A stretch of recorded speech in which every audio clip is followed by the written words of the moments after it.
Magandang gabi mga kaagimat, mga kamutya. Eto na naman po ulit ako, si Pepeng Agimat TV para pag-usapan natin ang tungkol dito sa Black Umo o umong itim.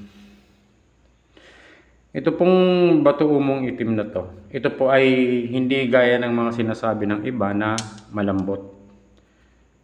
Pero kung talagang ikukumpara natin mismo sa bato umong puti na to, sadyang mas matigas talaga ang puti. Tsaka ito isang klase na to na parang kulay dirty white. Talagang sadyang napakatitigas nitong mga ito. Pero ito po, itong aking pinakita sa inyong bato umong itim, ito po'y original na bato umong itim. Hindi po ito yung basta-basta na babasag. Hindi gaya nung mga bato umo na pinapakita ng iba na hindi pwedeng pokpokin na gaano kalakas. At saka ito po hindi ito nagagasgas ng basta-basta. Yung ganito kahit tigas pa natin sa itong napakatigas din na Hindi yan basta-basta. Dahil ito po ay original na bato umo. Ito pong bato umong itim, tulad din po ng mga bato umong puti na to at saka itong isa, ito po'y mutya na tinuturing natin mutya talaga ito dahil ito'y nagtataglay ng kapangyarihan. Itong mga mutya ng kuweba, batong engkanto, kumbaga white lakeland tawag dito sa puti. Ito pong bato umong itim, kung tutusin, gaya ng alam natin, ang mga mutya po ay hindi na kailangang dasalan. Dahil kusang gumagana ang kapangyarihan ng mutya. Pero po itong bato umo, ang bato umo po ay may dasal. May dasal po ito kung ito'y itatangan nyo araw-araw. Halimbawa, tuwing umaga, bago kayo umalis ng bahay, magdadasal muna kayo. Isang Ama Namin, isang Aba Ginong Maria, isang Sumusampalataya. Tapos po, isusunod nyo ang orasyon ng bato umo. Ang orasyon po ng bato umo ay Matal, Maum, Rum, Moo, Bem, Datam, Umo, Buskom, Bil, Sabaot, Aram, Ap, Adam,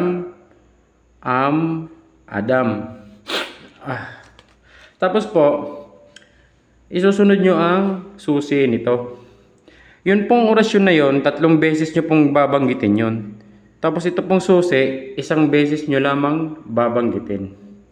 Ang susi po ay Jesus, Adonai, Jesus, Elohim, Jesus, Sabaot, Salbame.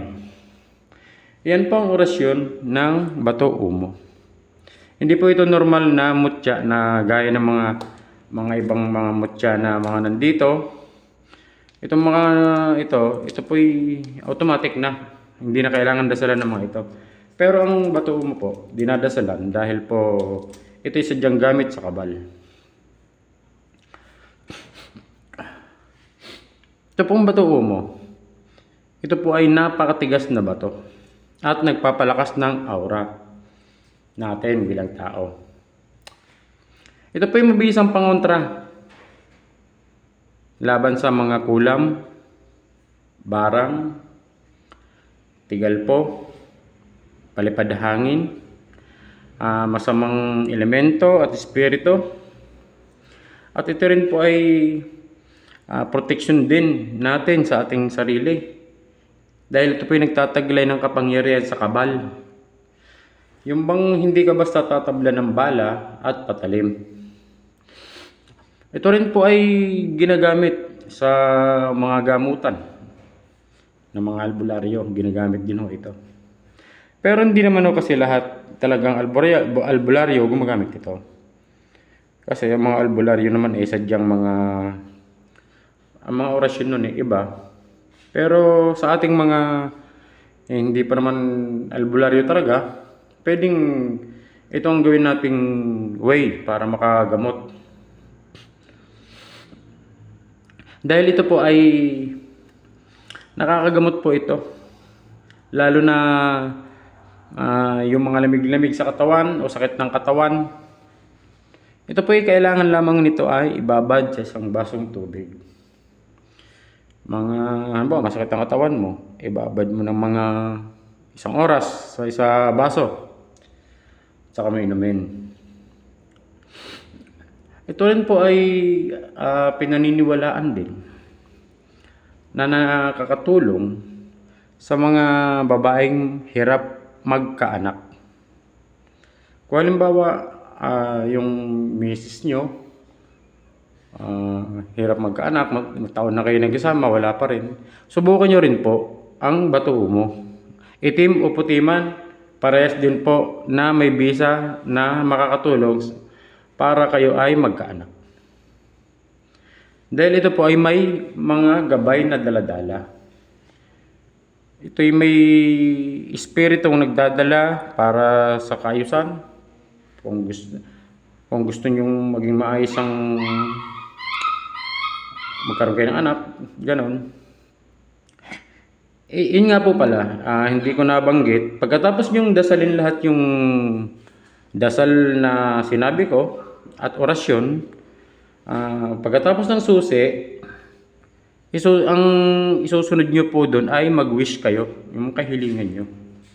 Kung ano bang gusto, sana magkaanak na kami, mga ganun po. Sana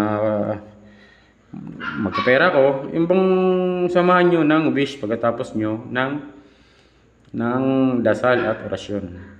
Basta po ang dasal, tagi-isang Ama Namin, isang Aba Ginong Maria, isang sumasampalataya, 3 orasyon, at isang dasal ng susi. At sa susi po isa lang. Orasyon, 3, tapos susi, isa lang. Ganun po yun. Sana po may natutunan kayo sa aking ibinahagi sa gabing ito. Shoutout nga pala kay Marvin Velasco o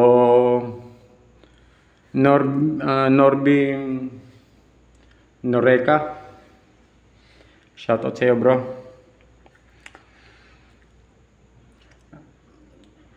Maraming salamat po sa mga bagong subscribers ko, sa mga matagal ko ng subscribers na laging sumusuporta sa akin.